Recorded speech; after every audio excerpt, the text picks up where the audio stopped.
नमस्कार दोस्तों, आज के इस वीडियो में बहुत-बहुत स्वागत है। सरिता के बहू बेटे की शादी की पहली सालगिरह थी। उसने पूरे उत्साह और अपनी हैसियत के अनुसार से सालगिरह मनाई। कुछ नजदीकी रिश्तेदारों एवं आस पड़ोस के लोगों को भी बुलाया था। खाना उनके बेटे नीरज ने बाहर से ऑर्डर कर दिया था। सरिता ने बेटे नीरज को पैंट शर्ट एवं बहू रिया को साड़ी और शगुन तोहफे में दिए। अच्छी खासी रौनक लग रही थी। जो मेहमान आए वो भी तोहफे देकर गए थे। सरिता के पति नहीं थे। बेटे की नौकरी ठीक ठाक थी, गुजारा हो जाता था। शादी के समय बहू के लिए बेटे के रूप में 2 नए कमरे बनवाए थे। बहुत प्यार करता था अपनी पत्नी से। उसकी हर छोटी बड़ी जरूरतों का वह ख्याल रखता था। सरिता की बेटी नहीं थी, इसलिए वो भी रिया को बेटी जैसा ही प्यार करती थी। पर रिया को किसी के प्यार की कोई परवाह नहीं थी। पार्टी के बाद सरिता ने सोचा उसने और बेटे ने अच्छा इंतजाम किया था। बहू तो बहुत खुश हो गई होगी, पर ये क्या, मेहमान जाने के बाद रिया मुंह फुलाए घूम रही थी।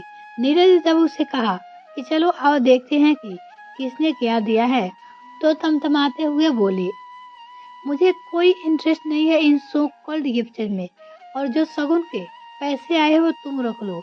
इतना खर्चा जो किया है तुमने, बहू कोई कमी रह गई क्या? सरिता जी दुखी होते हुए अपनी बहू से पूछी, माँ जी, मैंने आपके बेटे से कहा था कि मुझे फर्स्ट एनिवर्सरी पे सोने की कंगन चाहिए, वो उसे नहीं दिलवाए गए। मैं ये कांच की चूड़ियां पहनते पहनते बोर हो चुकी हूँ, बोली। इससे पहले कि सरिता कुछ बोलती, नीरज बोला, माँ मैंने इसे समझाया था कि अभी दिवाली पे मकान की पेंटिंग करवाने में खर्चा हो गया है, कुछ समय बाद ही दिलवा दूंगी।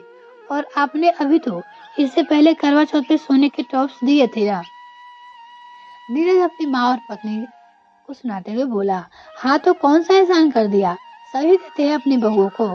रिया गुस्से में पैर पटकते हुए अपनी रूम में चली गई। सरिता बहुत ही दुखी हुई और नीरज का भी दिल टूट गया। बेचारे ने इतने शौक से अपना रूम सजाया था रिया को स्पेशल फील कराने के लिए। सोने के कंगन को छोड़कर उसने बस जो था सो सब किया था, लेकिन रिया ने नीरज की भावनाओं को अपनी चाह से कुचल दिया। अच्छा वाला खुशी का माहौल उदासी में बदल गया और रिया दुखी हो गई। रिया के मम्मी पापा की गाड़ी लेट हो गई थी, इसलिए वो पार्टी के बाद पहुंचे। सरिता ने रिया के मम्मी पापा को अच्छे से स्वागत किया, पर रिया बड़े अरमने मन से अपनी मम्मी पापा से मिली और फिर उन्हें सीधा अपने कमरे में ले गई। क्या हुआ बेटा, आज तो खुशी का दिन है, फिर तू इतनी उदास क्यों लग रही हो? तेरी तबीयत तो ठीक है क्या? रिया की मम्मी का बस इतना कहना था कि रिया जोर जोर से चिल्लाने लगी, आपने मेरी शादी कैसे कंगालों घर में करा दी? मेरी सहेलिया की फर्स्ट मैरिज एनिवर्सरी पर सभी के पतियों ने डायमंड के कंगन दिए हैं और मेरे पति की तो सोने की कंगन दिलवाने की औकात नहीं है। मुझे तो अपनी सहेलिया को बताने में भी शर्म आ रही है कि मुझे एनिवर्सरी में एक मामूली सी साड़ी मिली है। रिया उटपटांग बोले जा रही थी। उसके मम्मी पापा उसे चुप करा रहे थे, मगर वो नहीं माने। तभी नीरज और सरिता वहाँ आ गए। नीरज ने रिया के मम्मी पापा के आगे बड़ी शालीनता से अपनी बात रखी तो वो बोले, बेटा तुम्हें कुछ कहने की जरूरत नहीं है, हम जानते हैं तुम बहुत अच्छे पति और सरिता जी एक अच्छी माँ भी नहीं, अच्छी सास भी है, जो अपनी बहू और बहू को बेटी की तरह प्यार करती है। कहीं न कहीं हमारी परवरिश में कहीं कमी रह गई, जो हमारी बेटी अच्छी बहू नहीं बन पा सकी।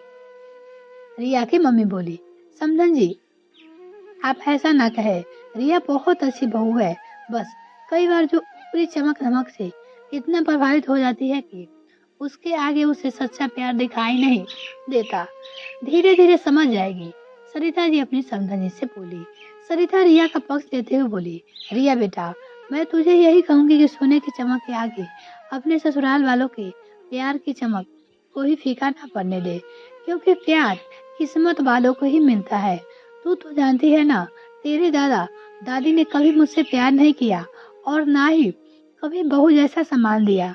सोने के कंगन की बात तो छोड़ो, उन्होंने कभी हमारी एनिवर्सरी पे विश तक नहीं किया। तुझे तो प्यार एवं सम्मान मिल रहा है, उसकी कद्र कर, कहकर रिया की मम्मी रोने लगी। माँ को यूं रोता देखकर रिया का दिल पसीज गया। उसे अपनी गलती का एहसास हो गया। उसने अपनी मम्मी के आगे आंसू पोंछे और फिर सारी करवाट बुलाकर सरिता और नीरज से अपने व्यवहार के लिए क्षमा मांगी। उसे समझ आ गया कि पति और ससुराल वालों का प्यार एवं साथ हो तो फिर कोई फर्क नहीं पड़ता, हाथ में कांच की चूड़ियां हो या फिर सोने के कंगन। यह कहानी आपको कैसी लगी कमेंट सेक्शन जरूर लिखिएगा। और इस वीडियो से आपको क्या सीख मिली वो भी मुझे कमेंट करना बिल्कुल भी ना भूले। इस वीडियो को देखने के लिए बहुत बहुत धन्यवाद।